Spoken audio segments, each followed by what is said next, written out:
All substances can exist in the three most common states of matter: solid, liquid, and gas.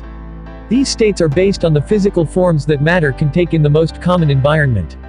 In other environments, such as extreme environments, meaning there is different existing temperature and pressure compared to the environment we are living in, other states may be present, such as plasma, Bose-Einstein condensates, neutron stars, and quark-gluon plasmas. But in today's video, let's first dive into what distinguishes between the most common states of matter: solid versus liquid versus gas, coming right up.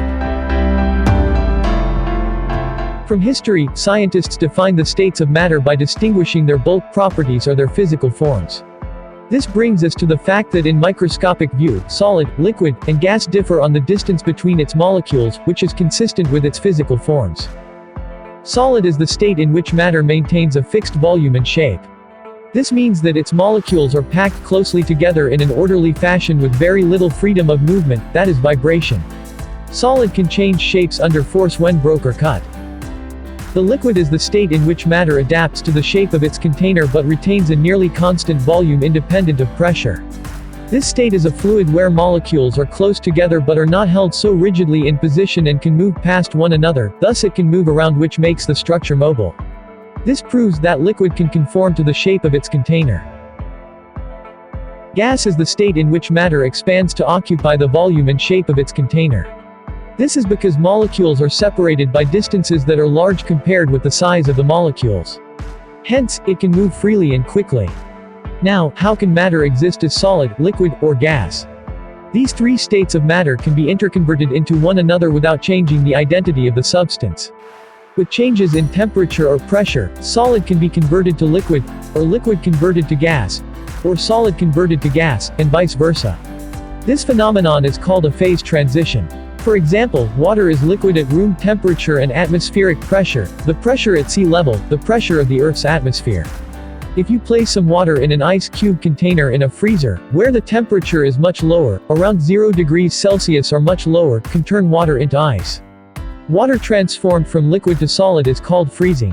When ice is taken out from the freezer compartment, and placed at room temperature, the ice will be converted back to the water. Water transformed from solid to liquid is called melting. If you boil water, by increasing the temperature, the liquid is converted to gas, and the process is called evaporation. If you put hot metal on a block of ice, the solid will be converted to gas due to high-temperature metal. This process is called sublimation. On a hot sunny day, water from lakes, ocean, and sea were vaporized as gas, and that gas forms a cloud with lower temperature, converting the gas into a liquid as rain. The pouring rain was the result of the process called condensation. Sometimes, in much colder areas, the gas or vapor changes directly into ice. The process of converting gas to solid is called deposition. There are instances that a substance should be kept at a single state by setting a desired and fixed temperature. One example is the vaccine for coronavirus disease 2019. Pharmaceuticals were facing challenges in the vaccine distribution, for it has to be kept at -degrees Celsius. This requires specialized storage freezers and containers for shipping. Keeping the vaccine frozen not just only means to keep it frozen, but also to ensure its effectiveness. Now that you already know the difference between solid, liquid, and gas, as well as the phase transition, try to answer this short quiz to check your understanding.